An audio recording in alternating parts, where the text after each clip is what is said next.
Welcome, David. Hi, how you doing? I'm all right. And yourself? I'm good, thank you very much. David Gray. Yeah. General Bounce. Yeah. Absolute pioneer and legend again. Another one that we've had on the show. Thank you very much. Yeah, you're all right. You're very welcome. Thanks for coming in. No worries.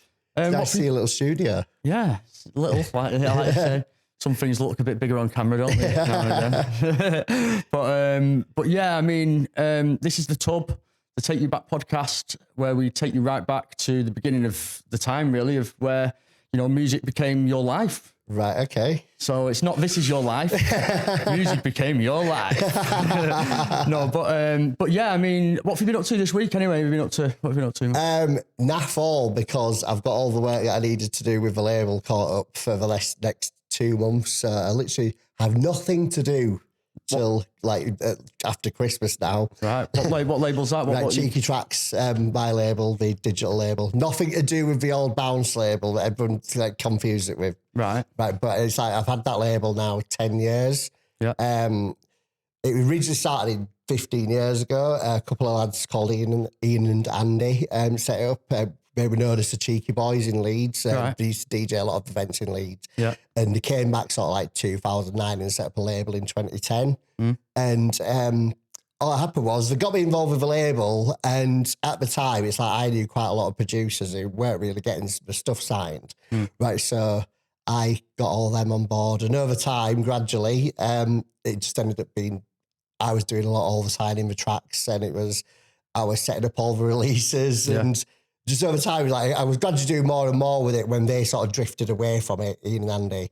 And eventually, like 2015, just said, you might as well have this because it's pretty much yours at this point. So they just signed it all over to me. And it's now ended up being, like, I would say about 50% of my income now. Really? Yeah, which is like surprising for somebody who had no idea how to run a label and just winged it. How does that work then with like the revenue side of things? If you don't mind me asking. To be fair, it's like there isn't a lot of money in music anymore. I think everybody knows this. Like it was next to naff all, next to making music. But now it's sort of picking back up again now. Because back when the label started, it was like you were looking to make like 25 quid off on tune. Right, because it was all digital releases. Because the digital came out when it went. What year was that when MP3 it kind of like shifted? I think it was around about 2010, 2000. A bit later. MP3s obviously were around like sort of like late 90s because that's when everybody's file sharing. I mean, the shift of vinyl to digital. The actual digital side of like selling music, I think it was like sort of like 2004, 2005. It actually started moving online because that's when you had stores like Track It Down and iTunes being set up. Yeah. And then LimeWire and things like that came in. Yeah. I think the main thing that sort of forced it all over to digital was obviously like the financial crash in like 2008. And one of the main outlets of music, I think most music was sold by Woolworths at the time. Yeah. And so when Woolworths went bust, it basically took the physical music market with it because obviously a lot of the distributors were distributing like commercial release as well. So it took all the distributors down. Yeah. And that's when everything sort of really moved online. Yeah. Right. So around that time, obviously, they were still trying to figure it all out, how to make money off it. And the only people who were actually buying music really were DJs, like that's in dance music especially. So which, if you think about it, isn't, even though they say everybody's a DJ, it's like most people aren't. Most people aren't. So it's like sort of like a tune sell like 50 to 100 copies on average, and if not less. So there was next to no money in it because the tune's like £1.50. So how are you getting the money stream from it now then? Now it's all from streaming and content monetization and stuff like that. Right. Like if you've noticed, like people when they put videos on YouTube now, it put a song on YouTube automatically gets a copyright claim. Like this is owned by so and so. It's like. That's where a lot of the, especially for dance music, that's where a lot of the money comes from. So now it's like, I think the last time I looked, Spotify on its own is making more money than all the download stores put together. Really? And YouTube is making like a good like 30% of it because people put mixes on YouTube and things like that. So what does it do? Recognise the track, and then how does it work digitally like, in the background? It's just like an AI, it's some sort of AI thing. It's like the algorithm. Yeah, it's just content IDs tracks on people's mixes. That's why the whole thing where people were doing like Facebook Live and were getting booted off. Yeah. Because at the time, Facebook Live was never even designed for like people live streaming DJ sets and things like that. It's like SoundCloud was never even designed for DJ mixes. Yeah. Right. So initially when like people started live streaming on Facebook Live, you just get booted off all the time because you were playing copyrighted music. And now it's like a lot of the platforms will let you do it, right? Because they're now paying the labels and the rights holders, right? So that's where a lot of the money comes from. It's like content ID, streaming, and then there's all these other little things like sync rights and stuff, which is basically like when you get tunes used on adverts and stuff. Yeah. Right, which doesn't happen a lot with our sort of music, but a lot of like house music, you get that because that's what all the tunes are on like clothing adverts and things. Yeah, I suppose you get some big money from that then, I suppose. You can do. Yeah. Although there's now having the issue where people are now using like AI music for that because it's just cheaper. Right. And it's like it was costing a lot of money and there's a lot of like red tape involved in actually like licensing music to adverts and things. Yeah. Right. So a lot of them and a lot of the smaller companies are now wanting to just use AI music, which everyone's not happy about, obviously, but it's just the way it works. I know, yeah, it's just one of them now. I mean, what's the deal with AI music? So is that just completely not uncopyrighted at all? Did he still use like samples and things like that? It's really complicated because basically with the music that you hear that's been done by AI, like Suno and things like that, their AI models have been trained on copyrighted music. So that's why all these companies are actually getting sued at the moment because they've been using copyrighted music to train their systems to basically like do something similar. And that's what was happening, especially when it first took off, because there were people like putting fake Drake albums and stuff on Spotify. And I'm sure you've seen a lot of these videos where it'll be like, I don't know, Robbie Williams' Angels, if it was an 80s synth pop song or something like that. There's a lot of stuff like that around, and that's actually still illegal because it's like cloning his voice. Yeah, I've seen the one, what's the drummer guy who does the Eminem stuff. And it goes back to like, it's like 50s soul, 50s kind of soulful Eminem style. And it's brilliant though. I'm like, oh my God, this is fantastic. I'll be honest, I love the AI music stuff just for comedy value. Yeah. It's anybody who's actually looked at my Facebook whenever, like, one of my favorite things to do is if somebody puts like a drama status on Facebook. Right. Like they'll post, you know, when people have their little Sunday meltdown when they'll post all the personal life about the missus or something Usually like that. Me on a Sunday. I'm joking. I've not seen any of my really good friends do it, but I've seen a few randoms do it where they'll post like, I don't know, they've caught the boyfriend in bed with somebody else or something like that. And I'll just copy this status and into like Sudo's, like, generate me some lyrics and then do it's an 80s song, and it's one of my favourite things to do for comedy value. Fantastic. But I can see why people get annoyed with a lot of the AI music stuff because it's mainly the fact that it's being trained on obviously really good quality like chart music, and compared to how it was about a year and a half ago when I first started playing with Suno AI, it's night and day to what it was. Back then it's like it could barely like keep itself in tune or keep itself in time. It's like now it's like it can actually create songs that's like literally sound exactly like somebody else. Do you think this is going to be a bit of a problem then for the AI? It already is. It already is. Yeah. I know a lot of people who work quite high up in the music industry are having problems with it, but at the same time, a lot of producers, even like really big name producers, are using it in their tracks. Yeah.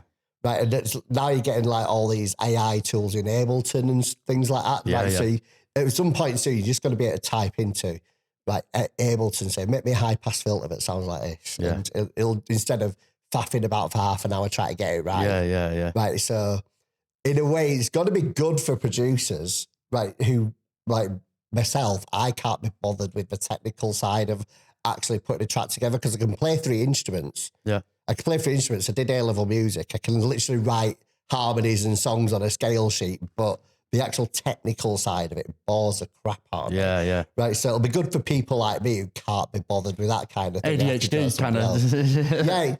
Yeah, because I think that's where a lot of it is. It's like there's some people who are really autistic about it. Right, yeah. And love all that side of things. That's the only way they've known how to do it. So that's why they can do it. But because I learned to write music the old fashioned way, and then we got software to do it. Yeah. It's just like, nah, this isn't the same. Right, yeah. So you prefer to do it the old way? Yeah, I prefer to actually like sit at a keyboard and like play something for hours. Yeah. What about writing it? As in like writing the notes and things like that? I can do all that. It's like, because that's what I learned to do at school. Wow. And that's what I did in A-level music. We had to, for A-level and GCSE music, we had to actually compose a piece of music on paper and sit and play it. So what was the moment that you actually realised music was going to be your life? Like, I didn't realise. I really didn't. It was like, I just always liked music from when I was really, really, really young. Yeah. What was the first track you ever bought? Can you remember? The first track I ever bought, oh God, what was it? I'm trying to think what it was now. The first record I ever got, my mum bought me. Right, well, the first 12-inch record my mum bought me, it was Black Box Ride on Time. She got me when I was 6. Wow. Wow. Well, there you go. But that's, I used to be into music when I was really, really young. It's like, one story mum's always told me is apparently when I was like less than a year old, she used to have to play Culture Club Karma Chameleon on repeat to stop me crying. Really? Yeah, she used to have to put me in Morocco and play that tune on repeat for ages. And when I was like 3 years old, I really liked stuff like Pet Shop Boys and things like that. Yeah. And then I got into like dance music when my brother was going to illegal raves when I was like 5. Right. Because I just used to nick his tapes. Right, yeah. So it's been an influence in your life from a very early age. Yeah, it's just, I think my mum's always said like, she always knew I was probably going to end up doing something with music because it is the one thing that's been consistent that I've always really liked. Right. Right, but I just like any sort of music. Yeah. It's like, I think that's what it is. It's like some people are brought up with it because it's like my mum was always into like metal and things like that. She'd bring into bands like Iron Maiden, AC/DC. Yeah. Right, so I grew up liking that sort of thing as well. My mum's taste in music is amazing. Yeah. It's like, and then was my brother who was really into dance music, and then was my dad who was into some absolute shite. Right, but at the same time, it was the sort of shite that I liked because it was funny. Yeah. Like, go on. Well, I can't stand his favourite band. His favourite band's ABBA. Right. But when I was like 15, he liked stuff like Venga Boys and Steps. But I like that for comedy value. Yeah. He takes it seriously. Really? It's like, when my dad used to turn up outside my house, he's like, got a Venga Boys CD in the car. He's like, get that shit off now. But it's like, I would sit and listen to that at home and just laugh at it. Yeah. And just smile to myself. Right. My dad used to take it seriously. My mum was into like, when I was growing up, my mum was into like Edith Piaf. and like, so here's a mix. So she was a punk, so like, Never Mind the Bollocks and all that kind of, Sid Vicious and that. Yeah. Then it was like Edith Piaf, which she's into.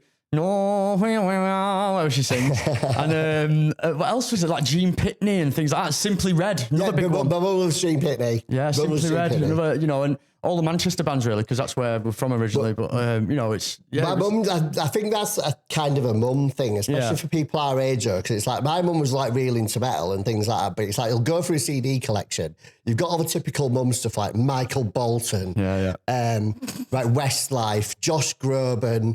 Then you get all like themes from musicals and stuff, and then all of a sudden you get Prodigy, Invaders Must Die, and then Slipknot. Disturbed, like she really liked Rammstein. And it's like, I remember the last time I asked her what she wanted for her birthday, wouldn't you? I just said, I don't know what to get you for her birthday. She said, I'd really like the new Rammstein album. And at the time, mum was just short, she was just short of 70. Really? And it was like, you know what, right? If my mum's asking for that at that age, I will happily buy you the new Rammstein album. Yeah, why not? Then it's like she's got like Wigan Pier 35 in there and stuff. Yeah, that's your influence, all that, isn't it? I think that one I think she nicked that off me when she was doing like an aerobics program at home. Right. Because I have actually around that time I did come home and find her like doing like all this and like doing her aerobics routine to one of my CDs that she'd nicked. Brilliant. Well, yeah, uplifting anyway, isn't it? I suppose. Yeah. So what was like? I mean, you was into like speed garage and things like that. When you first started DJing, weren't you? Yeah, that was the kind of stuff I first started playing when I was DJing out because, like I say, I've always been into everything. And at the time, that was kind of the local thing, like, because Dewsbury, it's right next to places like Bradford. and then you got Wakefield, Sheffield. It's like all the sort of places that were really big for it, because I remember like sort of 2000, that was a time when like niche was a big thing. Baseline. Yeah. So when I started DJing out, like, which is literally like, it was August bank holiday, 2001. That was your first gig? Yeah, I specifically remember my first gig because it was that day and it's just stuck with me. And also I won a DJ competition to get that gig, and I got it because no one turned up. Nobody turned up. Nobody turned up to the DJ competition except me, so I won by default. Probably because they all knew that you were shit up. That's probably what it is. This literally no one even knew other than like a handful of my schoolmates. How old was you then, Dave? Right, I was 18. I'd literally just got my A-level results. Right. And at the time, I remember just thinking, because that was around the time when they just brought like tuition fees and stuff in for going to uni. And it's like, I knew loads of people who were going to uni and just spending money that they didn't have on a university course that they weren't going to do anything with. Yeah. Right. So my mum sent me to a private school, like Batley Grammar School was a really good school when I got sent there. She sent me there because she wanted me to get educated and not turn out like my brothers. And you ended up playing for your brothers probably. And I ended up doing like my brother who was into raves, it's like, he hates dance music now. Right. And it's like, I love it because of him. And that is like now my job. Yeah. Right. But yeah, he's like, I kind of decided when I turned 18, I was either going to be a teacher or a DJ. Right. And I was kind of like, I can't do both. Have you ever think about teaching DJing? I have thought about that actually in recent years, but it's like I was actually wanting to go be a proper school teacher, like, because I even did like a little placement when I was in sixth form and things like that at my local junior school. Yeah, and it's like every time I really wanted to do it, but I just thought I can't do one or the.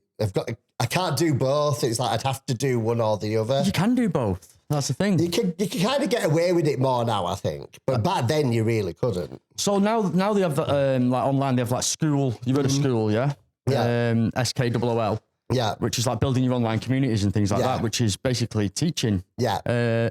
I mean, why don't you get into something like that? I'll have to have a look at that because it's really good, you know, and the income of it's meant to be amazing. I'll have to have a look at that because it's like it's kind of got to the point now. It's like I've literally been doing this my entire adult life. This is what I'm saying. Give something back to the people. Yeah. Give something back to the young people. I mean, your charisma is unreal. I mean, you walked into the room tonight. You walked into the room tonight. It's just like, whoa, you know, and you just, you know, and it's like you've got that vibe, you know, and I think that'll shine a lot with in that teaching side of things. Thank you very much. I'll have a think about that because it's like I have got to the point where I have been doing this my whole adult life now, and it's like obviously there's going to come a time when I'm either not going to get booked anymore, or I'm just not going to have the patience for it. Although it feels ridiculous saying that because my ultimate hero is Rob Tissera and he's still going. Yeah. he's like nearly 60 and he's still going. So you've done some collabs with Rob, haven't you? I've done a couple of tracks with him, yes. I used to listen to him a lot when I was like really young. Yeah. Because he was like the first like DJ I really heard of, like, because it was obviously Leeds, and he was playing on Kiss 105 in Leeds when I was in high school. And just like I used to listen to his show every week. Yeah. I was absolutely obsessed with everything he did. Yeah. And I didn't actually meet him until I was like, it was just before I turned 30. And I just went to my mate's house when he was having a house party. Just walked in and Rob was on the decks, and I was like, I just got proper starstruck. And he's like, I remember the first time I saw him, I could barely speak to him because I was just like, oh yeah, like that. And the next time I saw him out, is like he said to me, "Oh, you were really quiet last time I spoke to you." I said, "Mate, I was just completely starstruck." He said, "You don't realise how much of a super fan I am." Yeah. And then I told him how long I actually been listening to him. He was like, "What?"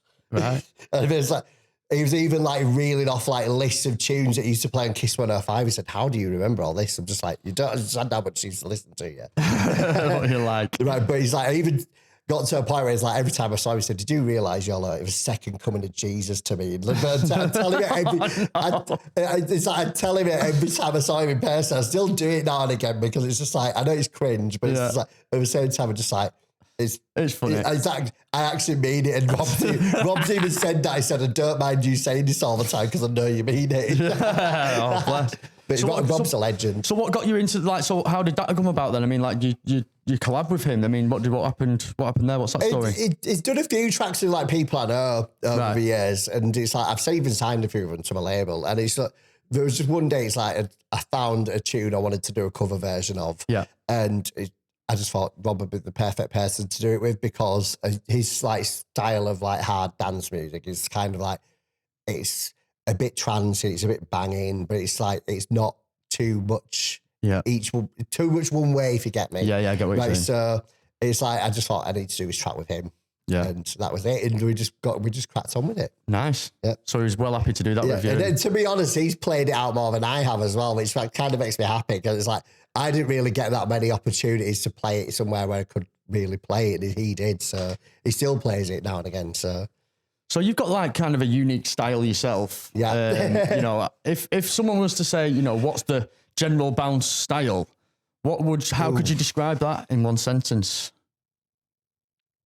Anything that's uplifting and banging. Anything that's uplifting and banging. Yeah. Right, because that's the only way I can describe it, because I do play a bit of everything, and I always have.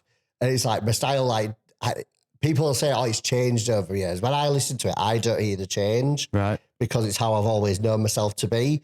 But I can see why other people might think it's you have changed. To change because the times of the music change. Yeah. You know, it's the different music comes out, right? So you know, and it's obviously like it's different styles. That's the thing. I think I've kind of just I've not even intentionally moved with the times either. It's just like the sort of stuff I play. It's like I'll play whatever I'm liking more of at the time, whatever you feel. And it's like.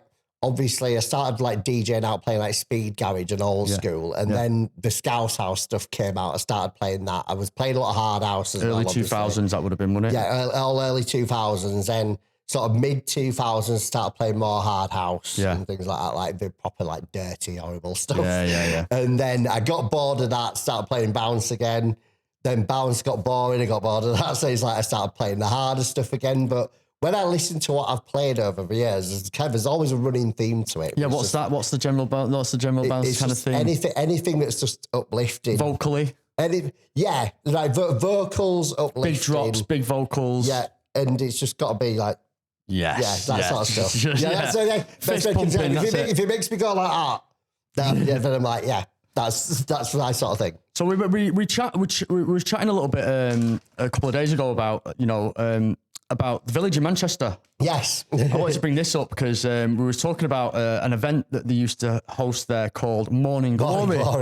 Morning Glory. And it was, was that from 8 in the morning till dinner time, was it? I think it started, because I never really went there. I went a couple of times. And a lot of the people who I know got on to me through, it was all people who went to Morning Glory, because obviously it was like they played a lot of bounce, didn't they? Yeah, it was bounce, nice. And a lot of the people I knew down there who were the reasons I ended up getting booked down there in the first place, right, they're all those sort of crowd. It's like, I think it opened like 8 o'clock in the morning and went on to like 2 o'clock, something like that. 2 o'clock in the afternoon it was. Right, but it was like, it was like the last thing that was open in the village. Yeah. Right, so I remember a couple of times when I went in, I went in after being somewhere else with my mates, and like I walked in and was like, this is a bit grim.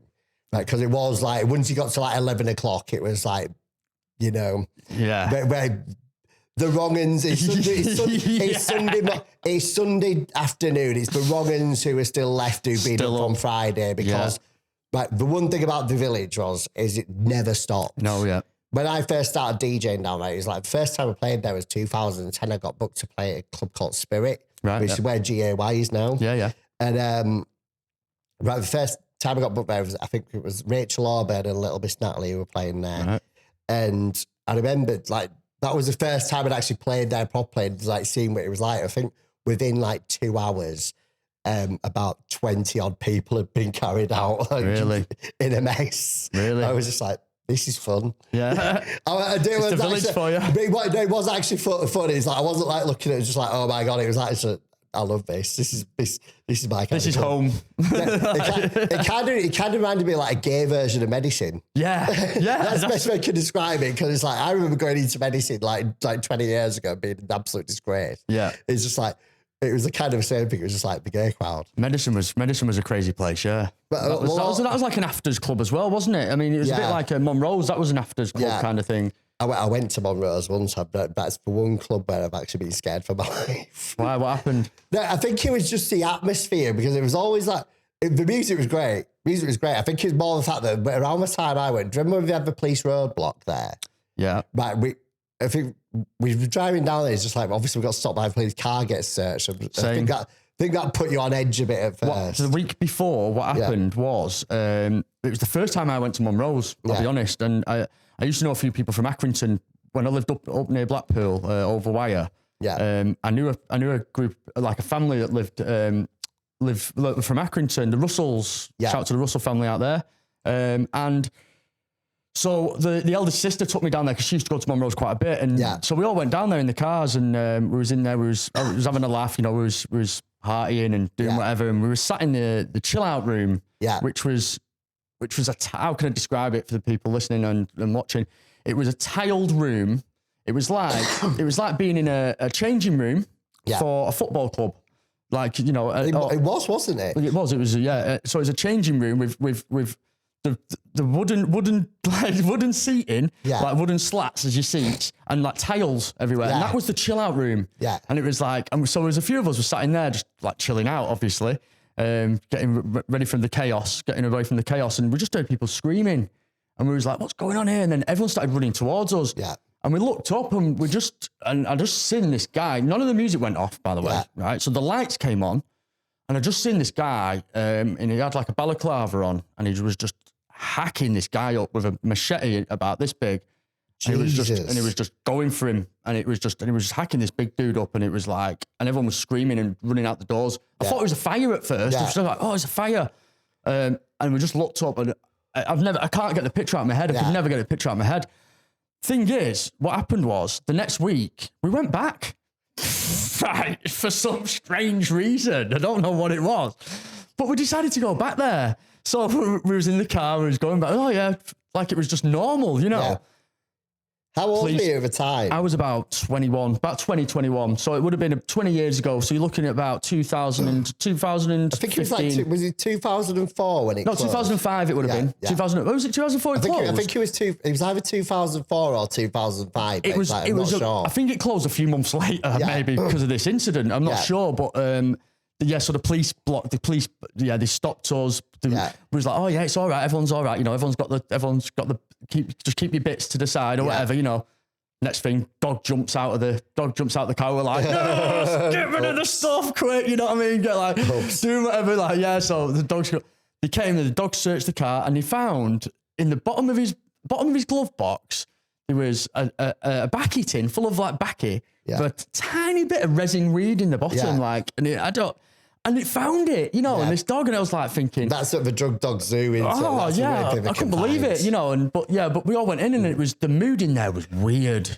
It was just a very strange atmosphere that night, and we never went back again after that. I think the thing with me was when I went there, it was like, I think the first thing that happened is when you see like a police roadblock on the way to the club, I think that automatically puts you on edge.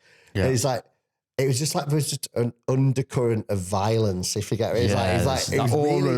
It just felt like something was going to kick off. Nothing kicked off, right? But it just felt like something bad was going to happen. I bet it was, because there wasn't always a roadblock there. I bet it was. Imagine if it was like, that time when you went, it was the week after that incident happened. Possibly, I don't know. Because that was horrible, the vibe in there that night. I just remember the vibe in there was just like, there was just something about it that was like putting me off. It's like, I enjoyed it for what it was, and I enjoyed the music. The whole reason I went there was because I think my dad had like given me a Monroe CD, because he used to sell like pirated CDs years ago. Right, yeah, and, like a lot of people. He used to get a lot of like Wigan Pier and like Monroe's and stuff, and Ministry of Bounds and stuff like that. So he used to just like copy me all those straight away. It's like, that was the reason I went. It was just like, there's just something about it. It was really uncomfortable. Yeah, prior to the guy, watching that guy happened to him, God, I hope he's all right, God bless his soul. I mean, prior to that, it was banging. Yeah. We was having a sick night, it was absolutely unreal. Oh yeah, it was brilliant. It was a proper good vibe in there. And it was, you know, it didn't sell alcohol or anything, which is another mad I think thing. that was probably another thing as well, because obviously you had to go down like that little country road, didn't you, to get to it. I think that was the first time I'd ever experienced a club like that, where it's like, this is out in the sticks. Yeah, this is wild, like, And when you're younger, it's like, at first it's really exciting, and then it's like, oh shit, where am I? How old are you now, Dave, if you don't mind? I'm 42. I'm 43 in 2 months. Oh, you're my age then, virtually. Yeah, so we're right on the same era, aren't we, really? Okay, what's like the biggest kind of event you've done in the hard house and bounce scene? And I think the biggest ones I've done really is Tidy Weekender. I played Tidy Weekender 4 times. Nice. 4 times. I played my first one in 2014, and I played the last 2, and I played. What size crowd was that to? I can't remember how many people were there. I think this was around the time it was sort of like 2,500 people, maybe. Right. Because obviously it used to be like massive, like 20 odd years ago. Because I missed all the original Tidy Weekenders because I didn't really know the hard house scene. I was into the music, I wasn't really a scene head until sort of like 2005-ish. Right. And then I was always working, so it's like that was when we used to do 2 a year, I think. Right. Yeah. And when they brought them back, they did quite well for a few years, because they moved them to originally they were moved to Ponting Southport instead of one in Prestatyn. Yeah, yeah. And then they had a couple at Prestatyn again, and then after COVID, they had another one. They had another 2 another one at Prestatyn, and then another one at Southport, and then the one this year, because Ponting's all got shut down. Yeah, yeah. They moved it to Parkdean in Great Yarmouth, which is actually my favourite one. Really? Because everyone knows Pontins is a dump. Yeah, right? Yeah. And I think the thing is, Pontins, it was an absolute shithole. Yeah. It's like, and people used to go on about how great it was, but I think as we've all got older, it's like, especially when now it's like a lot of festivals are sort of big in like home comforts and stuff like that in, because they know that the young ones want that sort of thing. Yeah.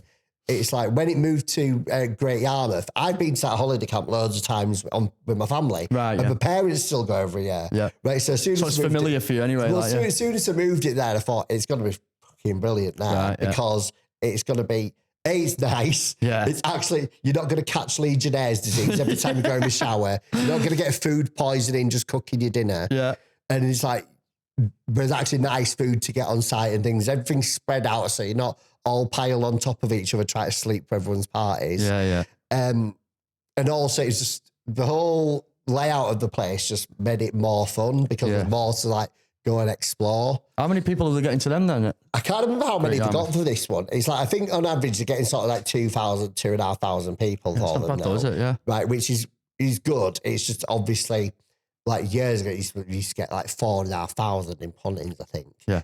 And it's like now, obviously, if you're wanting to put something like that on elsewhere, like if I wanted to put it on at Butlins, for example, they'd have to be able to fill it. Yeah. Right, which is why now the full place over, don't the next Tidy Weekend's actually in Spain. It's in Lloret de Mar. Really? Yeah. Are you doing that one? I don't know, because I've already got a gig at Unity in the Sun, right, which is in Corfu. I've done that every year for the last 5 years. Who runs that event? It's Billy Bunter, DJ, Dan. He's been doing that for like 10 years in Corfu now. It's like the next one is the last one in Corfu. Right. But I've played for them like since 2021. Right. So that's literally like a week later. Really? Right. And so you don't know, yes. Yeah.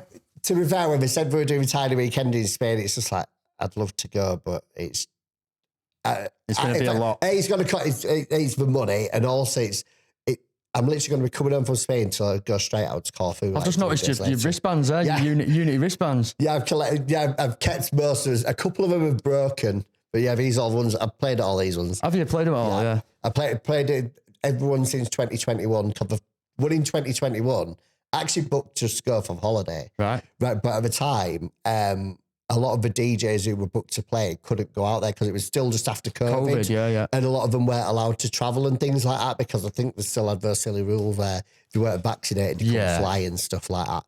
And a lot of the DJs didn't end up going. And so when I was there, Dan was running around trying to find people to cover people's sets. And as you've seen, I keep my USBs on my house keys. And it's like, And there's also like literally my entire collection on those, pretty much. Right. All the stuff that I actually play out is on those USBs. Yeah. Right. So it's like my friends Ryan and Natalie Walker, they were sorting out some of the DJs for him. And every time he was like asking, he's like, I need someone to play a house set. He's just like, ask Dave, he's got all the tunes. So I ended up playing like 8 sets. Wow. Wow. I ended up playing like 8 sets just like completely out of the blue. Like I think the first 6 days I was there, because it was 9 days, first 5 or 6 days, I just played there. So that's you and Mr. Bunter, like. Yeah, he's like, I remember after that, his wife Sonia, like she just came up to me towards the end of the holiday, because the other thing was, it's like everyone noticed like I was like really having a good time just being there, because I'd not even been abroad for God knows how many years at that point. And it's like Sonia just came up to me and said, you know what, you can come back next year. You've had more fun than anybody else here. Brilliant. And that was it. Now you're part of the Unity. Yeah. That's fantastic. You've played another kind of event that's well, is a Unity as well, so to speak, is a Rejuve. Yes. Speak about Rejuve. Tell me, because I broke my Rejuve virginity the other week. And were you there the other week? Yeah. I was going to say, because that last one, it's like, I've always had this policy of never missing Rejuve, but I had that gig in Warrington that night playing for Sankey Street. Right, yeah. And that had already been pre-planned, and then they gave us a date. It was like, yeah, I went to the Birds. Yeah, it was good. It was because I think I turned up there like 20 to 3 in the morning. Yeah. Right, but Rejuve, the first time I went to Rejuve was November 2015. Right, and so it was like 10 years ago. And I just went with a couple of mates for their birthday. And was like, this is absolutely amazing, because I think they had 4 rooms at the time then. Yeah. Right now it's obviously spread out to like 6. Yeah. Right. But it's just, it's my favourite rave. It's unbelievable, isn't it? The people are amazing. You know, the organisers. It's my favourite rave in the country by far, because it's just like there's everything you could want in one room. It's like there's a bit of everything I like in the whole building. Yeah. Right. There's no knobheads. Yeah. None at all. Yeah. Mainly because I put that down to Suzanne being on the door. Like, said, you've got to give her a hug. If you don't respond to her giving you a hug, then you don't get in. Yeah. Right. And it's like all the people there, it's just like, even though a lot of it's an older crowd still, it's like you still get a lot of the younger ones in. Yeah, of course. And a lot of the younger ones have started coming because they've heard about what it's like. Yeah. And because of the respect and like, you know, and like you say, the peace, love and unity. Like, it's actually just that kind of event. It's like there's never any trouble there. I think we've had like a couple of minor incidents there which have been sorted out straight away. Yeah. It's like, and Si's always said, if anyone has any issues, tell them and we'll sort it. Yeah. Right, but I didn't play there until like 2019, because Suzanne was like, every time I saw her, we're going to get you on at some point. And I was just like, go on then, just do it. I just thought, I'll believe when I see it. Yeah. Right, but then eventually Si Freighter rang me up and just said, we'd like to play in the Hard House soon for I think it was the 7th birthday. Right. And now I've played there every year since then. At least it's been once a year right since 2019, because I played for 3 of the birthdays, and then I've done the all days as well. Would you think that? Would you say that it kind of like singled itself out from a lot of other events, Rejuve? Yeah, because it's like, because the way it's organised from the way it's organised. Because the thing is, it's like, even though Si is like obviously doing really well with it, he's never like, he even said he'd never set out for it to be what it is. Yeah. It's just all happened organically. And it's like it's ended up being like a big thing, but he doesn't even run it like it's a business or anything. It's just, he just wants to put on a good party. Yeah. And it's like, I think that's like shines through with it. Yeah, of course. Yeah. It's like he loves it as much as everybody else. And it's like, they're all like proper positive vibes people. It's like a big family, isn't it? Yeah. It's like all the people who go there, it's like they've been going for like longer than I have. Yeah. And it's like, but then when you've got new people who've started going, it's like they've just never missed one since then. Yeah, I don't think I'm going to miss one now. No, I think there's one next year in November.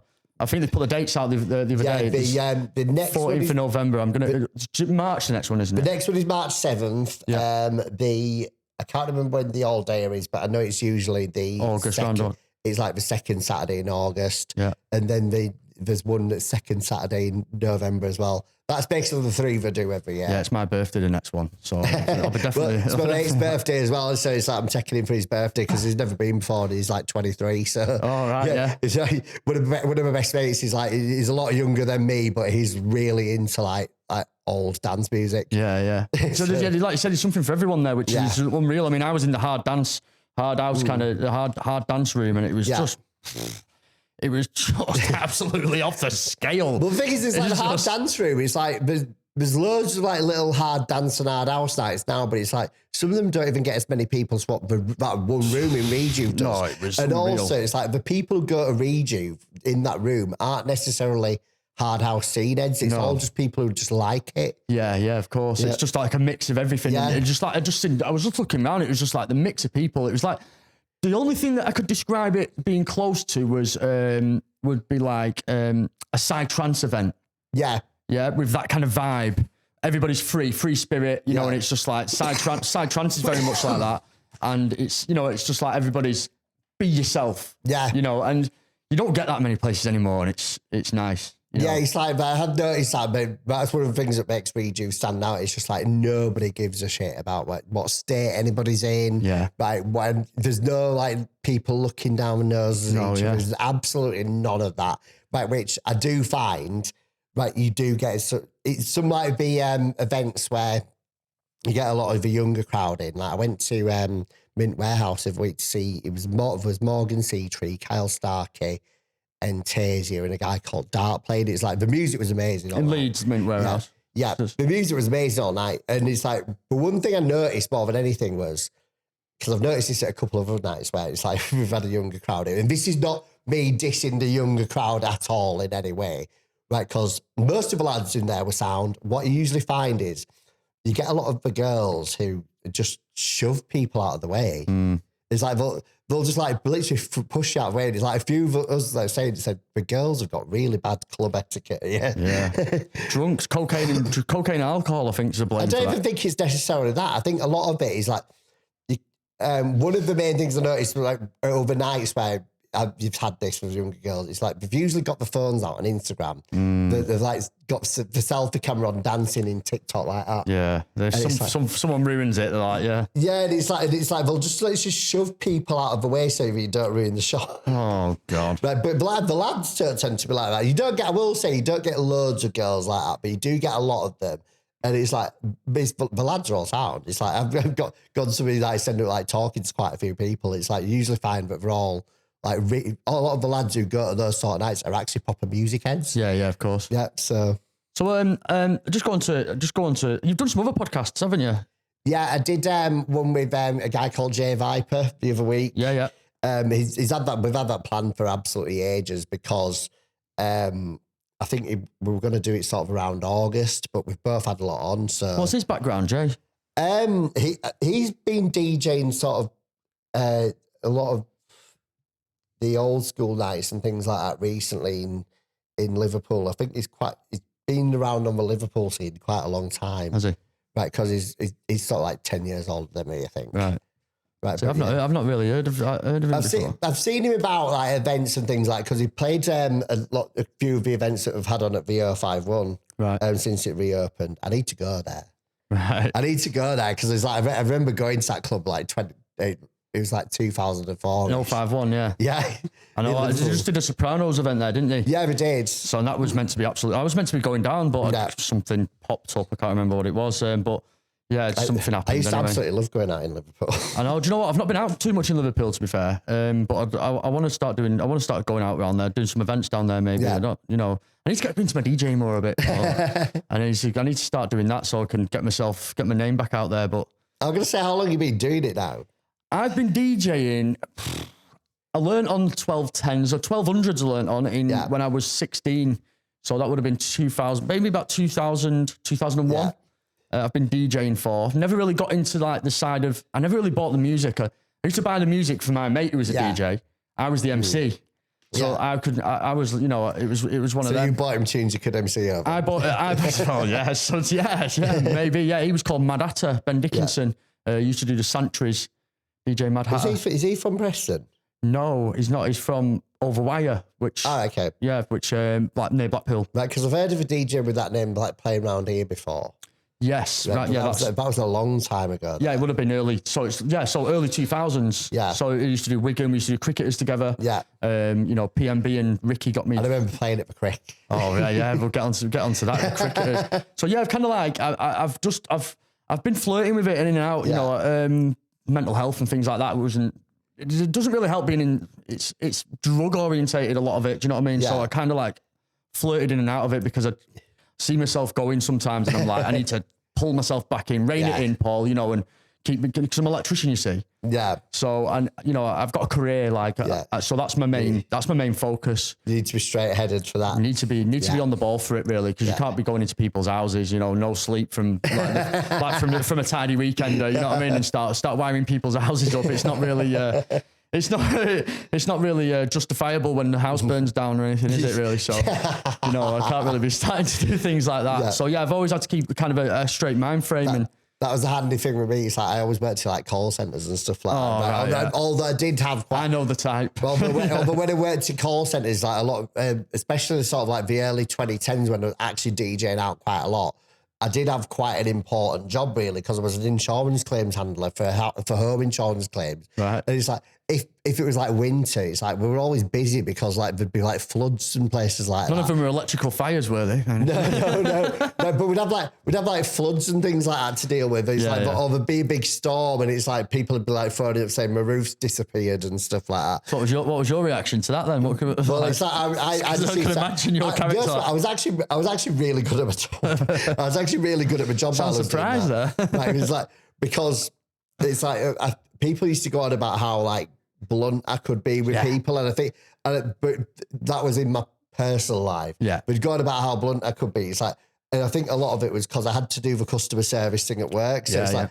so it's like you had to do the whole like trying to tell people the wrong in the nicest way possible. Yeah, I'll do the whole, I'm sorry you feel that way and stuff like that. And it's like, so when I was at home, if anyone pissed me off at home, shut the fuck up. It was, or somebody was talking absolute shite about something, just say, shut the fuck up. Right? And just tell them, no, you're wrong.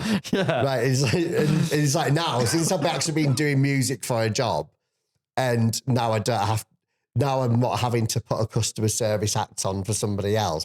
It's like I am a bit more diplomatic. Yeah. What's the hardest part about running a label then? Running a label? Oh God. So you've heard it, guys. Don't start labels. Leave it to the professionals. Right, you know, so that would be my advice to anybody. Because loads of people say, "Oh, I want to start my own label." I'm just like, why? Well, tell us why. Right, why not then? Right. Well, the thing is, it's like now, it's like, especially these days, because people can actually just put the music out themselves if they want to.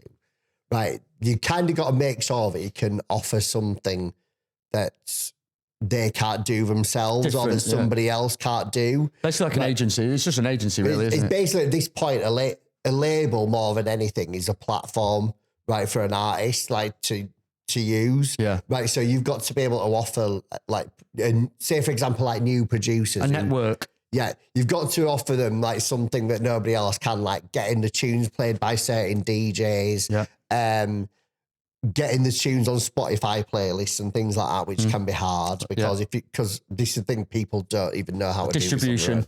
Yeah, but getting the tunes on every platform, and so on. Networking, like just making sure the music's out there and being heard. Yeah, marketing. And I think that's a lot of a problem with a lot of people wanting to start labels now. It's like a lot of them will just go, I want to start a label because my music's not getting signed. Right. And so they just want to do it themselves. Yeah, I get what you're saying. Or they're like, I know loads of people who are making good music that's not getting signed. It's like, if it's not getting signed, there's probably a reason for it. Yeah. And it's usually either that person doesn't know how to like get the music out there, the music's not good enough. Or, well, that's why they want it signed though, is it not? Well, this is the thing. It's like, that's why they want to sign to a label, because the label can offer that. But obviously then it's just not good enough. This is the thing. It's like, it's got to be good enough as well. Because like, I think a lot of the issue that people have is like, they don't understand when their music's just not right to be out there sometimes, because it's like, it's not really for me to say whether somebody's got to do well with a track or something, but some people that could be making like really good music that's not just doesn't work in today's like context. Like one of the things that you kind of get a lot of people doing is, right, have you noticed how short tracks are these days? Yeah. Right. A lot of... There's no 7-minute, 8-minute tracks anymore, really. You get the odd one. Techno and things like that, but... You get the odd one, but I think what you find is like a lot of like DJs used to just make tracks like that because it was fun to mix them. Like, I think they'd make them, there was 32 bar deadbeat intro, right? Because it was more fun to them to mix it or something like that. Yeah. And it's like, nobody cares about stuff like that, really. Especially not these days. They just want the big drops, and they just want the meat of the tune. Yeah. It's like, and I'm getting sent a lot of tracks that sounded like something that should have been out like 10 years ago. It's like 8 minutes long, and it's got a really big intro, and it literally sounds like something from 10 years ago. And I've had to say to people, like, look, if you want to release something like this, you might as well just put it out yourself, or keep it to yourself to play. Yeah, because this is just not going to work with what people are into today. Yeah, it's not current. Yeah, and occasionally you do get the odd track that comes back from sort of like 2013, 14, but when the DJs are playing them, when these new DJs are playing old tracks, they've edited them to death.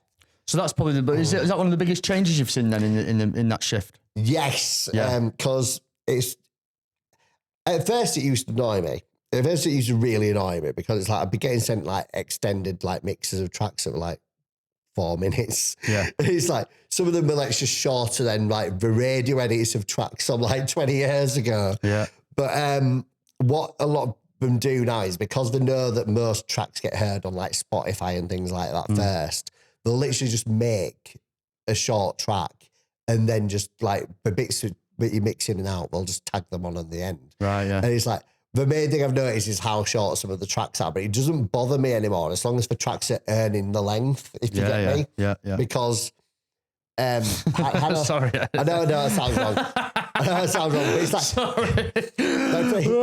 For example, Go on. There's a few tracks from like people like Hannah Lang and people like that where it's like, the extended length. the extended mix of like 3.5 minutes long, but when I've listened to it, just like the tune just does what it needs to do and then fucks off. Yeah. Right.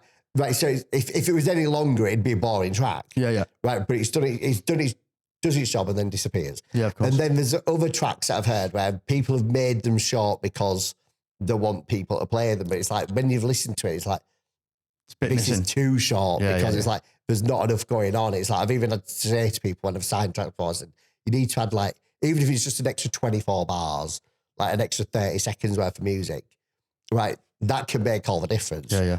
And then at the same time, I'll get sent tracks that are really long. I've even bought some new tracks that have been made that are like 8 minutes long in a scene where the tracks are usually like 4.5 or 5. Yeah. And I've listened to it and just thought that's perfect because it's not just repeating itself. It's actually like building and building, if you get me. Yeah, of course. Right, there's a journey to it, yeah. Yeah, so there's actually a point to it being that long. Whereas like other people have sent me tracks where like 8 minutes long. It's just like, this is doing nothing for most of it. Who's on the radar at the minute? Who's on the radar at the minute? The main producer I'm really into at the moment is Kyle Starkey. He's really interesting because all the music he makes is really influenced by Tony DeVitt. Right, all that is hard house stuff. Right, and he's probably the only producer I've heard who's come close to ever sounding like that. But he's like 24. He's from Ellesmere Port, and he looks like Terry from Brookside. And he's like, and all his music is like, I listen to it. There's like there's samples in it from really obscure house tracks from like 1995 that I used to like, and I was just like, how the hell is he finding? Yeah, he's this? researching. He's doing his homework. He's definitely doing his homework, and he's like so. And the other thing is, I've actually heard he likes going like record shopping, like right in Holland and things like that, just finding obscure stuff. Wow. Right, so I really like it. Literally everything he's made in the last 2 years, I've bought it all and I've played it all. Yeah. And then there's Entasia as well, I think he's originally from Liverpool, but he lives in Australia. Right. And he's making a lot of like sort of like really old school sounding pumping house gear that's all like it. Best way I can describe it is it's like old school on speed. Right. Okay. Right, but in a good way. it's got that old sort of Dutch hard house sound to it. Yeah. But it's all like loads of piano And samples symphony things and like that. Yeah. Right, so I really like all their stuff, and it's like, and Energy Tracks as well. They're from Scotland. They don't put a lot out, but what they put out is really, really. Is that what good. I was playing before? Yes. Yeah. Nice. Right. They put out the odd track every now and again, but what they put out is really, really good. Whereas a lot of producers are doing the sort of thing they are. It's like the churning stuff out. Yeah. And and it's really hit and miss. They only put stuff out that's actually worth putting out. Yeah. Right, so I've played loads of their stuff over the last year. So they're on the radar as well. They've been around quite a while, actually, I think, because I think the first track they did that got big was they did a remix for Trick for Patrick Topping, and then he signed one of their tracks because we got Finchy to do the vocals on it. Right, okay. Yeah, it was Rock the Party, it was called. Oh, yeah, I remember, yeah. But it wasn't one of my favourites that they did, but everything we've done since then has been amazing. What's a gig that you'll never forget and you've never forgot? Ooh, there's a few. There's a good few. What's like you one that springs to mind straight away?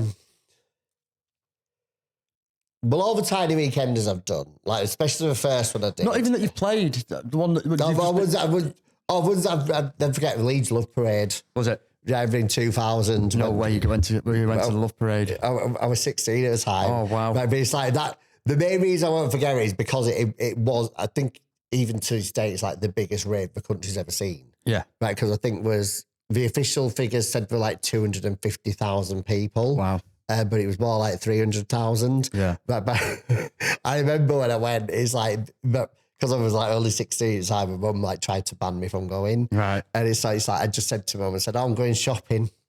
And I went out in the scruffiest clothes I had, so it didn't look like I was going like anywhere decent. Yeah. And we went to Leeds. I had this awful like long sleeve maroon Hong Kong Fooey t-shirt on and these shitty combats from Dewsbury Market.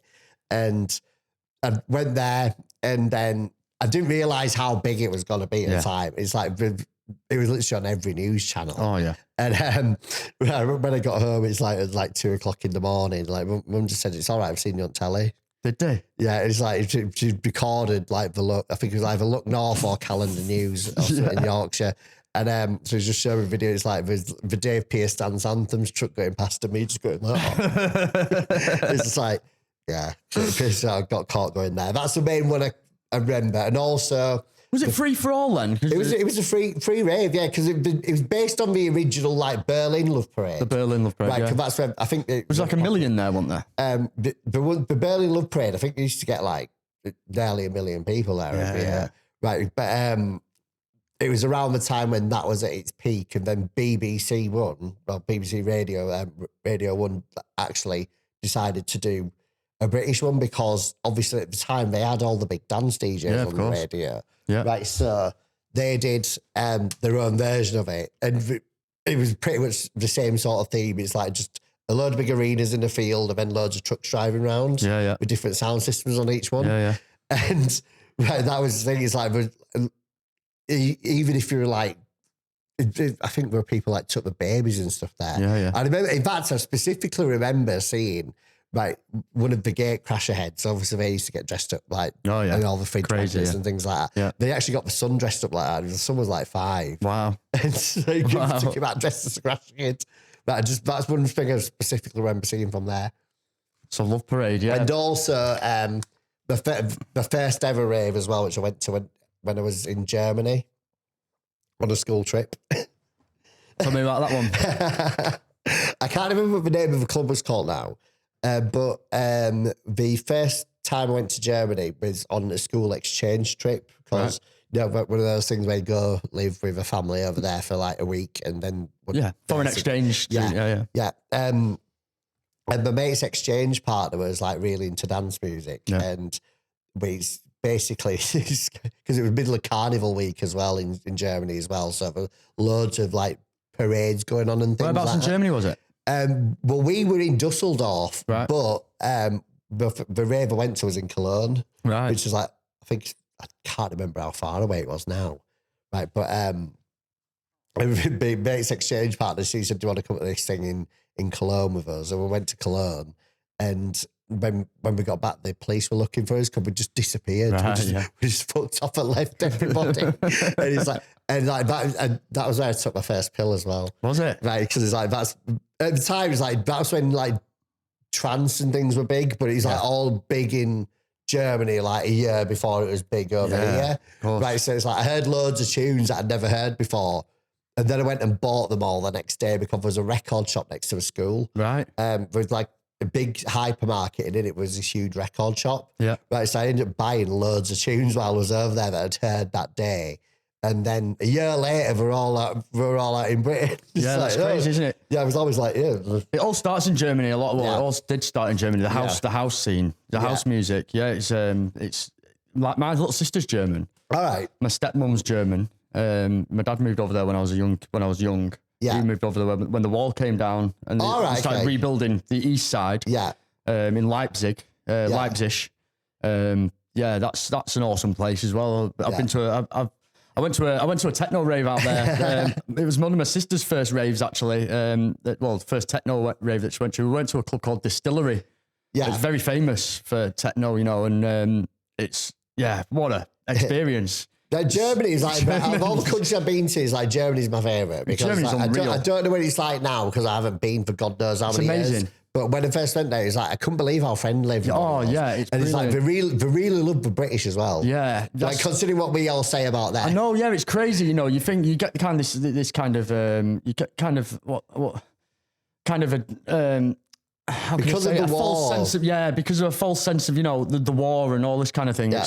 But they love us. It's not like that, They love us. It's like, but this first thing that I noticed when we were on that school trip, like that was the first time I went. It's like, but when we got over there was people on our trip like going 2 world wars and 1 World Cup, like we're walking down the street and just like, but they don't care. It's like, no, it's not like that. But it wasn't like that at all. It's like we were all like taking the piss, and it's like when we actually got to like speaking to people, it's just like, oh wow, they like us. Have you ever been to Berghain or out? No, I'd like to. Yeah, I would. Right, but at the same time, it's like, would we even get in? I don't know. Because apparently it's like the strictest club on earth. Yeah, it's meant to be. Yeah, it's meant to be pretty hard to get in. I know a few people that go quite a lot, really. It's hard enough getting into like Fibre in Leeds sometimes. I can't be asked going all the way to Germany to get knocked back from a club.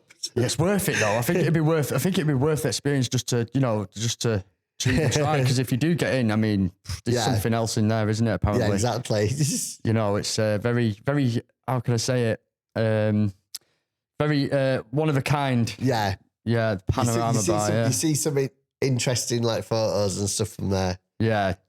Yeah, well, there are not many of them though. Yeah, exactly. What do you think about Sankey's reopening? You know what? It's like I played there like not long before it closed because it's like we started having a lot of like hard house and trance nights on there towards the end. Right. Is it going to be the same though? I don't know. I mean, Dave Vincent he knows his stuff, doesn't he? He knows how to create a venue. He knows how to dress a venue. He knows how to light a venue and sound a venue.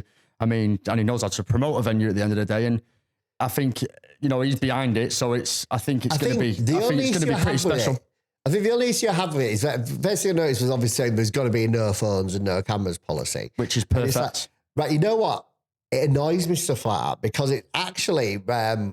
I think people are missing the point of what everyone actually hates about like camera phones and things, right? Because it's like I actually enjoy going out and taking the odd photo and getting. Yeah, I do taking the odd one. And it's like I think what the issue is like when people talk about everyone's got the phones out and things, they're not on about people just like getting the phones out and taking the odd video, taking the odd photo. What they mean is like the people standing in the middle of a dance floor like that all night, live streaming and just taking long videos.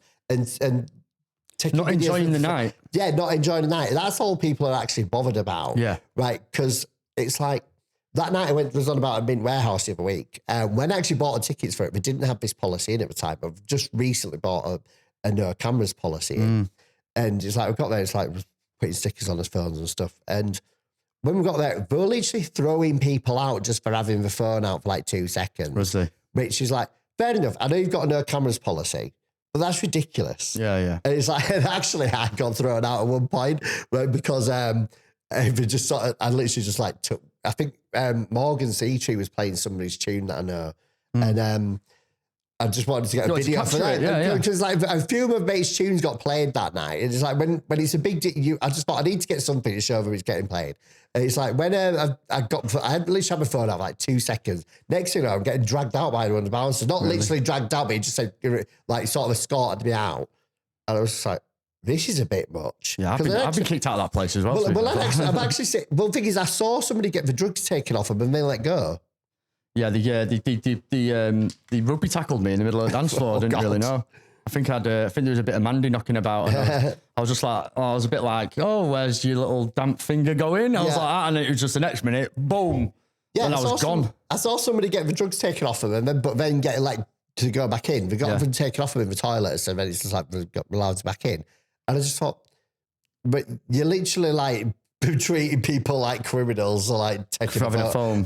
Right, but I remember when I got outside, right, because it's like about when the bounce, but when the guy removed me, it's like we said to the bouncer, oh, he's been taking photos, and the bouncer said, just stand there a minute, and then it's like the other people who've been kicked out for taking photos and stuff were actually full on kicking off at the bouncers. I just went, no, I'm sorry. Yeah, and then it's like. Bouncer just like looked at them and looked at me like with like 90 seconds of getting escorted out. He said, no, you can go back in. He said, just don't do it again. I was like, fair enough, but he's like, it was like so over the top. So you think, what do you think? It's just it's going to depend on that kind of thing for Sankeys then if they're going to be. I just think if you're going to have a no phones policy, don't be so strict about it to the extent where it's like, fair enough, tell people off, and then if there's any repeat offenders, then throw them out maybe. Yeah. Right. But it's like, I was speaking to some guy who actually quite high up in the music industry about what happened to me then. He said, they don't even do that in Ibiza when they have the no phones policy. And it's like, the other thing I picked up on as well was, it's like, it's all right having this no phones policy, but then you still got like a whole load of videographers, the DJs. It's like, fair enough, I know you want to probably curate the content as well. Yeah. Right. But it almost looks like they're doing it for the DJ's benefit. Yeah. Right, if you get me. Like, yeah, so, I get what you're saying. Or for the agent's benefit or something like that. Yeah, I mean, I do get the no phones thing. I do get it because it's, as a DJ as well, it annoys you a little bit. Yeah. You know? Yeah. But it's, and I get it for the fact that they want to keep that kind of, that vibe where it's kind of not a secret, but they want to keep it like kind of away from the world, if you know what I mean. It's not too. I think it's just more of the fact that it's like. That's like the German style. That's like the Berghain. That's what they don't want it. Yeah. They don't want it publicised what it's like in there because it's a bit raw and raunchy and a bit dark. But the thing is, there are actually clubs. Right, obviously, it's like when we were on about the Village before. It's like there are clubs there that I've played at where it's like it's so obvious it's the sort of like thing that people are going for. People just know not to get the cameras out. Yeah. Right. Those sort of situations, people know not to get the cameras out and post things. It doesn't have to be publicised as it is doing. Right. And it's like when it's just a club like Mint Warehouse or Sankeys, or Sankeys or just anywhere that's just a normal like rave for like where people go to. It's like, I get having the no phones policy in the sense of like have it to sort of put people off doing it because I have been to nights where I've had a no phones policy like that where nobody's actually been told off for it, right? But everybody's kept it at a minimum, because it's been on the flyer, no phones, no cameras, just have a good time. People have got respect. People respect it. People respect that more. But you don't need to be kicked out. You don't need to be kicking like two. I think there's like 100 odd people have been kicked out for like taking photos that night at Mint Warehouse. And it's been naughty. It's like, that's ridiculous. People have paid to come in here. Yeah. And also it's like that no phones policy was brought in like a week before the event when the tickets had been on sale for a month.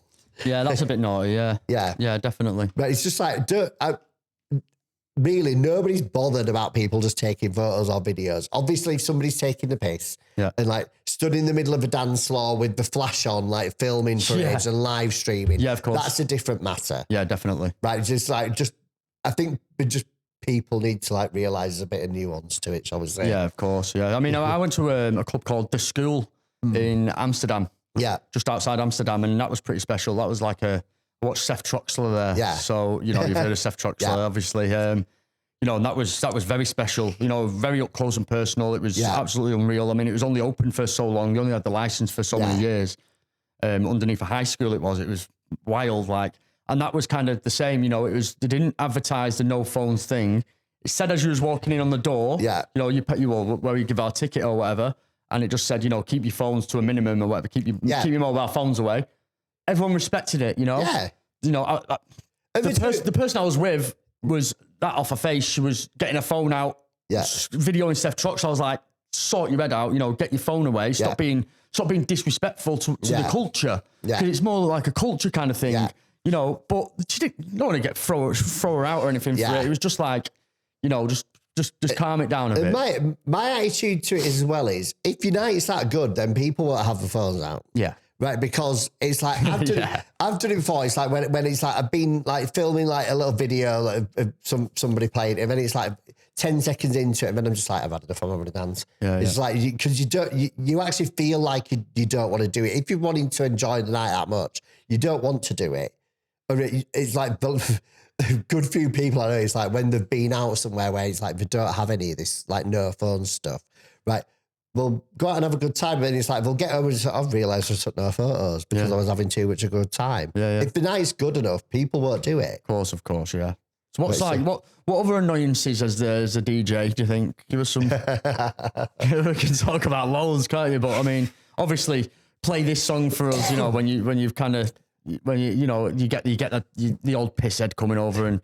The main one that annoys me, actually, asking like punters doing it in a club is when they wave the drinks over. Over the decks. Yeah, right, because it's just like, I think we'd probably know it's more than anyone, because it's like, especially new DJ equipment, you all have to like spill like half a drink on it and it breaks. Yeah, right. It's like it's not built as well as it used to be, is it? No, yeah. Right, so it's like we're a bit more aware of how easy it is to damage that stuff, especially with like a sugary drink. Yeah, right.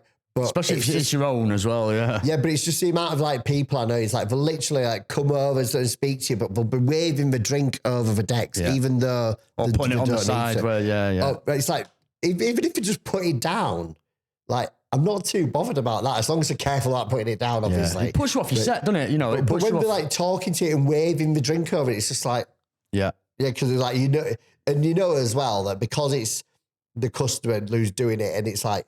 You're in the DJ box. It's the DJ's got to get blamed for it. Yeah, of course. Right, so that's the main thing that annoys me about punters in general. But I think my actual pet hate about that annoys me in the music world in general is just the amount of DJs and producers who do nothing but bitch and whine and moan about not getting gigs, about they'll go on about young DJs don't get enough attention and stuff like this, or up and coming DJs don't get enough respect and blah blah blah. Small events don't get enough respect. Earn it's it. Just like you've got to earn it. You've got to go out there and do the grind. We've been through the trenches. You yourself have. I mean, I myself have. You know, we've been through the trenches, and you've got to establish yourself. It's hard work. And the thing is, it's it's like a lot of the people who are doing it, you don't get it given you.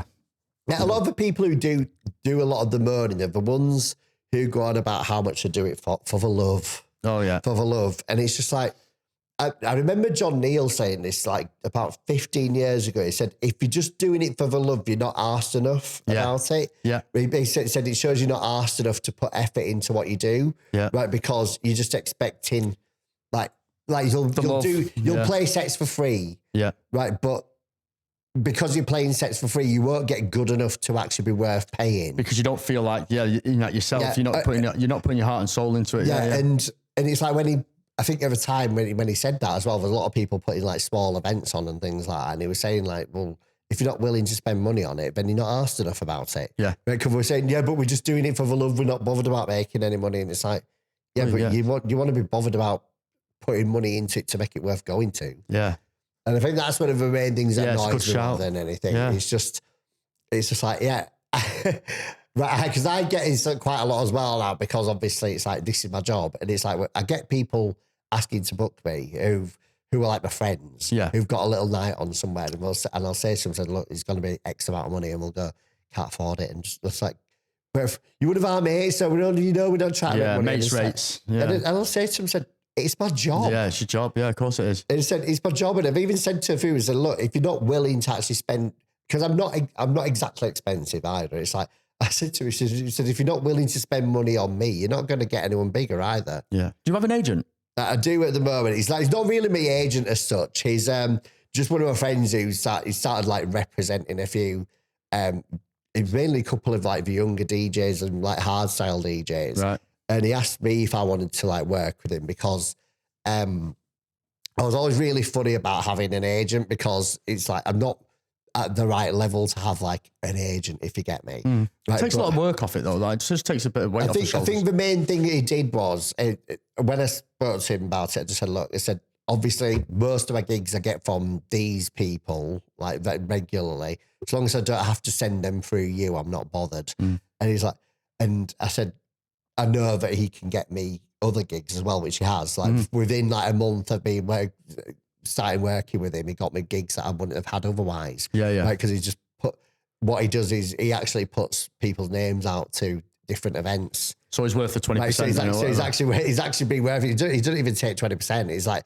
it takes like a small amount of money. He's like, but at the same time, he's like, he's got me gigs and he's also like got me like decent money for them as well. Like was one he got me like last minute. It was a 90s festival in Newcastle, right? Which I'd always wanted to play at something like that. I know these events to do where it's like, they'll have all these pop bands on, like 911, Atomic Kitten. And then it's like, we've got like a dance stage that's like Dave Pearce and people like that. I think it was like Raver Baby and things like that. And it's like all those, it was like 90s Baby, that's it. It was one of the, it was kind of, I think it was called the Naughty 90s Festival. Was Nick Coulson playing at that, was he? Not that I know of, no. Do you know Nick? He does a lot of them events. I think it was Lee and Joe that were doing them. All right. Lee, they did one at, what's it called? At Winter Gardens. Right. I think it was theirs. I'm sure it was theirs. Raver Baby, 90s Baby, it was called. I went to one called 90s Baby last year because I took my nieces to it. It's like, but when I played that, it was called the Naughty 90s Festival because it was right next to St James's Park. Right, yeah. And I remember my agent spoke to me about it. It's like I don't even know why I'm calling me agent. It's just a mate. It's just a mate who's getting me gigs. Like more than anything. And it's I think we are going to start making it official and turn it into an agency at some point. Of course. Right, but he got me this gig and he just ran me up about it. Just said straight away, I said, I'd love to do that. And then he's like, but then I found out like who was on the lineup with and like I can't remember who actually ran that event. I think it might have been Al Storm or someone like that. Right, yeah. Right, so it was someone to do with like the hardcore scene anyway. Right, but I wouldn't have got that gig without him. Yeah. Right, so go on. Because I'm just like, I won't say I'm crap at putting myself out there. It's just like, because I've been doing it so long now, I feel like, how do I put it? I almost feel like, this is going to sound really arrogant, but I don't want it to sound like that. I almost feel embarrassed to like approach promoters for gigs. That's not arrogant. I always feel like embarrassed to promoters, but you know, because I've been doing it so long, because obviously it's like you do that when you starting out, you right, and it's put like, your name out there. And I almost feel like, what if I just like end up messaging me? It's like, it's actually someone I know, but just don't want to book me.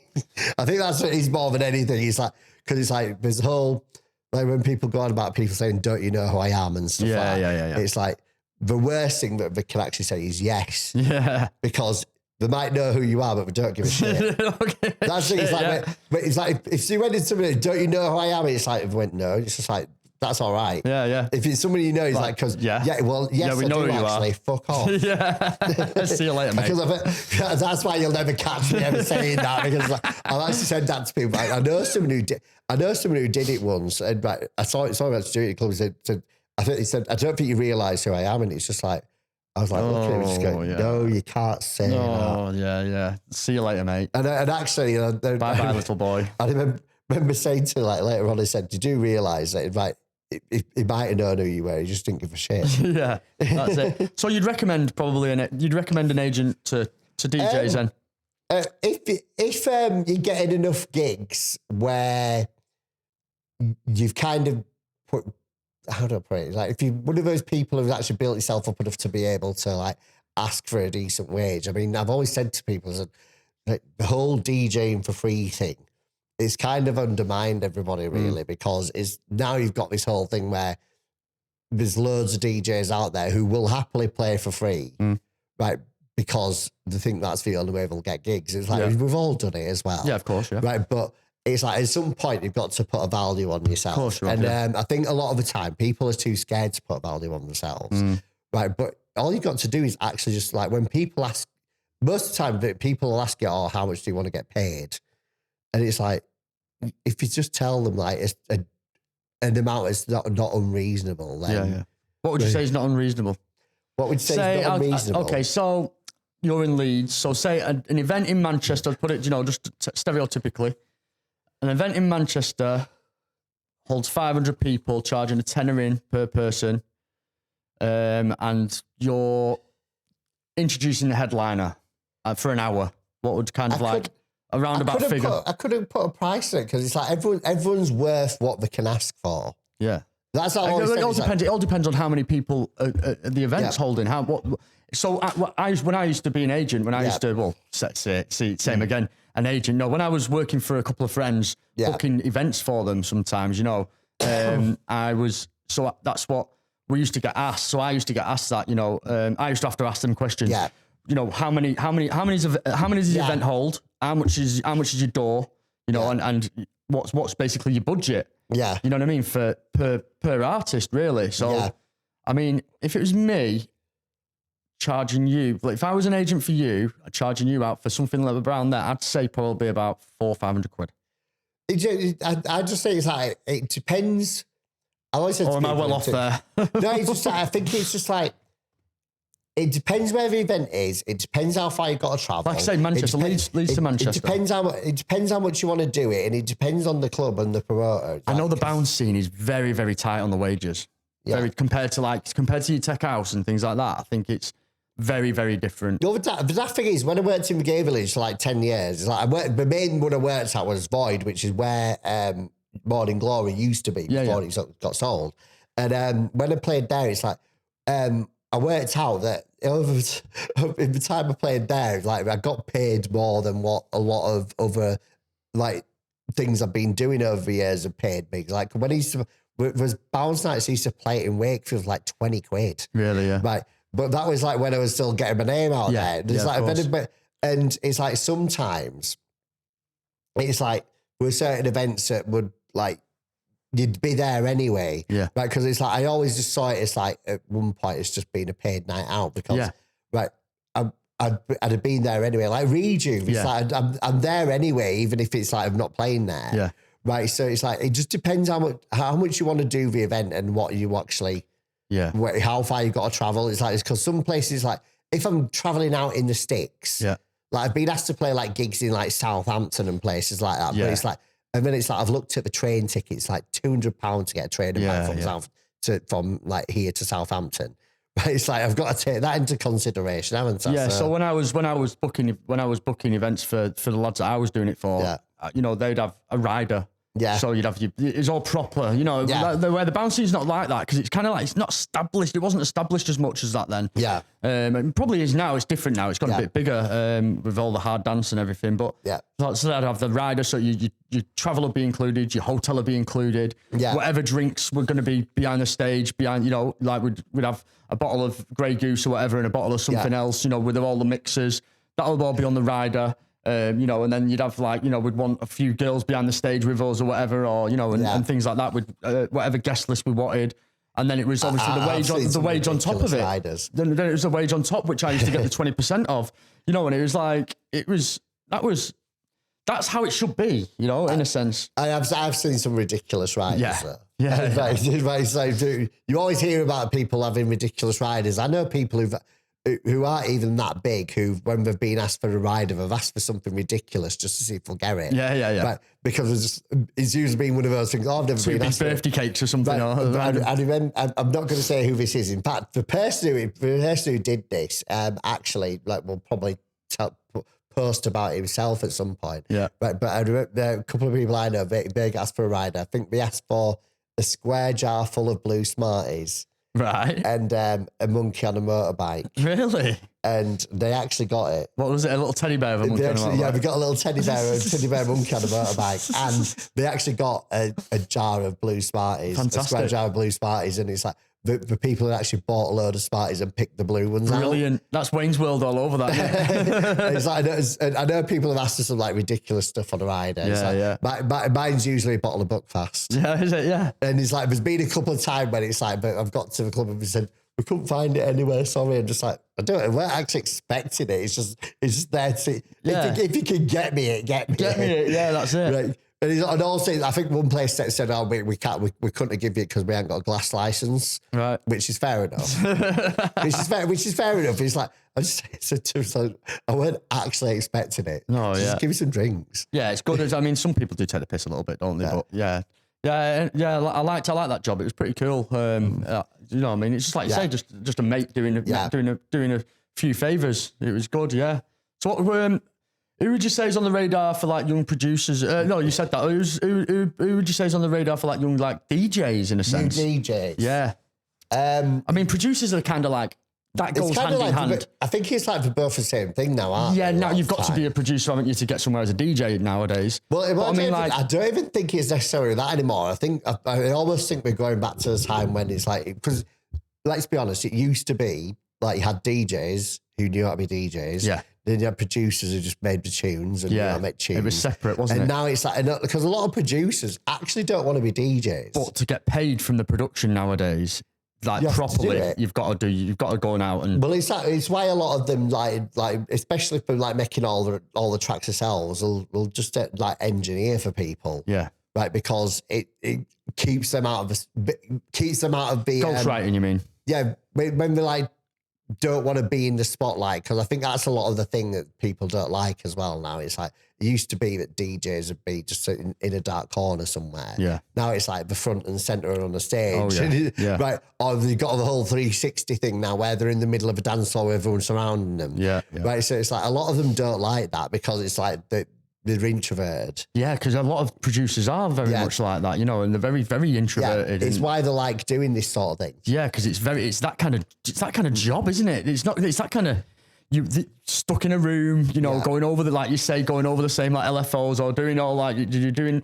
You know, going over the same frequency. Like I even know some like really, really big DJs who I've like grew up listening to, and it's like when I've actually met them, they've even said like they don't like being in a club setting anymore because everyone knows who they are. Yeah, and just like one of them, he actually said when he started getting booked for all these gigs in Prague and places like that, because he wasn't around all the clubbers who knew who he was and have known him for years.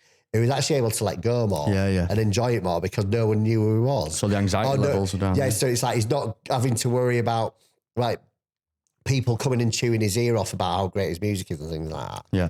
Right, so that's one of the things I've noticed with a lot of like people. But as for like new DJs, but the one person I forgot to mention before actually is actually like doing really well with production, but a girl called Healy. Right.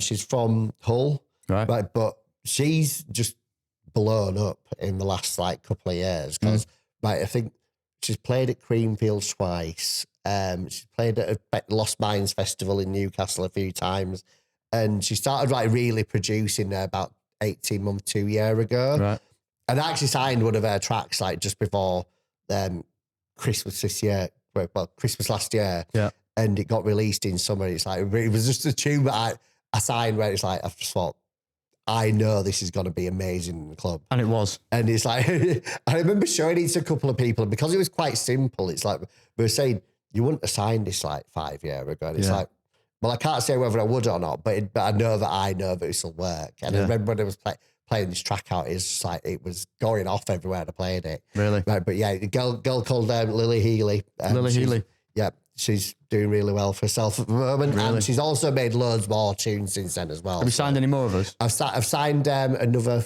I think after that first tune, I signed another 4. Really? That she's done. They're all very simple. Is that under Cheeky Tracks then? Yeah. They're all very simple, but they just work.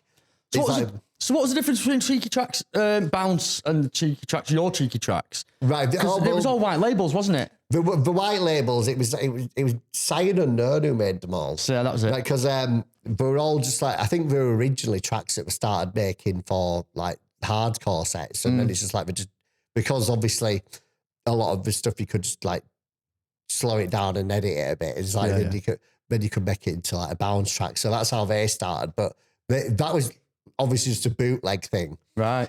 So when I think they stopped doing them like 2005, was it? Right. Because obviously they did a few remixes for a couple of big labels as well, like all around the world. But it's like, I think the actual white label thing stopped like 2006. Because if I remember rightly, the last one we did, it was an Oasis bootleg. Right. And it's like, I think that one got pulled. Right, yeah. Right, so we never did any more after that. Right, yeah. Right, but yeah, it's like that was all the sight unknown stuff. Because they got really silly towards the end, I remember.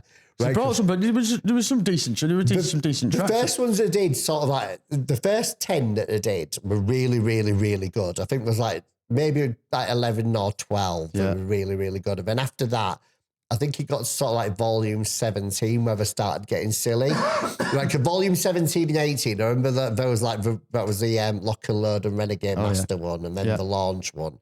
And then after that, we just went really silly because then you started getting stuff like Gloria Gaynor with ATB and things like that. Yeah. Or the, what was the Britney Spears one? I don't know. We did a Britney Spears one. We did Ace of Base, Cruel Summer, and all these like proper random obscure, ones. yeah. But all these just ones that I remember hearing them thinking these are funny, but where are we going to play these? Because that was one of the things I used to do with a lot of vinyl back then. It's like I used to buy stuff just because I thought it was funny. Yeah. Right, because especially a lot of the bootlegs. There was one I bought. It was BT and Paul Van Dyke. It was BT and Paul Van Dyke Namistai, which was obviously like quite a moody trance tune with Atomic Kitten over it. And I remember it like hearing it and just thinking, right, because I remember the original like BT and Paul Van Dyke tune thinking that's a bit boring. It's like, when I actually heard the version with Atomic Kitten over it, I just thought that not only does that work, it's funny and it actually makes the tune better. Yeah. And I ended up, I think it cost me like 20 quid, but I bought it. It was like one of the best 20 quid to spend at the time. So is there any kind of connection between cheeky tracks and tidy tracks? No, nothing at all. Like Tidy Tracks been going like 30 years now. Has it? Yeah. Right, so it started Tidy Tracks. Yeah, it's been going along. It's been started in 95. Is it 95? That was this year was about the Tidy 30 Weekender. Right, yeah. And stuff like that. Right, yeah. Right, so it was Tidy 30 Weekender. Then we did the Tidy 30 thing in London as well. Right, so yeah, it's been going 30 years now. Nice. I mean, is there anything you want to talk about? I can't think of anything off the top. Anything new that you're bringing out, or anything new? Let me think what's going on. The residency at Sankey Street. All right, yeah. Go on, tell us about that. Because that started the 8th of November when Reju was on. Right, yeah. Right, which I wasn't too happy about, but it's like I got there for the last 3 hours anyway. Right, but that's going to be every month. I think it's going to be on the second Saturday of every month from February in New Year. The next one is going to be on the 20th of December. Yeah. Because we've got Ben Stevens on. Right. And the one in February, that's going to be the first one of the new year. It's on Valentine's Day. We've got Danny Bond on. Right, okay. Right, so that's going to be fun. So tell us about that then. What genre? I mean, what genres are you going to be playing? The flyer says pumping, house and bass line, but it's like, right, to me, it's like, I don't know why we don't just take the genre thing off it, to be fair, because it's like all the sort of stuff that we're playing, it's like all that stuff I was talking about. The general bounce vibe. Well, actually, like the Kyle Sarkey, Entasia type stuff, the stuff I was showing you earlier. Yeah. It's like, it's all like, the best way I can describe it is like a couple of people have described it's like the new Scouse House because it's just... Old school on speed. It's all old school on speed. It's like, it's the old style, like Dutch hard house type of thing. Like a lot of it sounds like Blue Records and things like that, but it's also very bassline. It's very vocally, very 90s. Like, because one of the tracks I was showing you earlier, it was it one of Paul Cyril's tracks. And it's basically it's like Corona, Try Me Out, but it's like very bassline, but it's not speed. It's not speed garage bassline. It's like the old sort of Blue Records type thing. Yeah. Right, so it's like, that's where a lot of the stuff we're going to be playing. It's like sort of like 140 to 145 BPM. Yeah, nice. And where is it? Sankey Street based. It's in Warrington. In Warrington, yeah. In Warrington Town Centre. So right in the centre, yeah. Get down there. It's a good little club, actually. It's like, just reminds me of the Mill in Bradford, which is like... Oh, yeah. Right, because the Mill in Bradford, it's where we used to do an event called Parleyvoo. It's like... and it just had all these graffiti walls everywhere and Zone stuff. did a few events there, didn't he? The Mill. Pardon? Oh, that was Preston, the Mill. Oh, wasn't it? the Mill in Preston. Yeah, sorry, yeah. I remember that one. Right, the Mill in Bradford, it's like, we used to have a lot of nights on there called like, was a Parleyvoo, and then was an event called Bosch that used to be on there.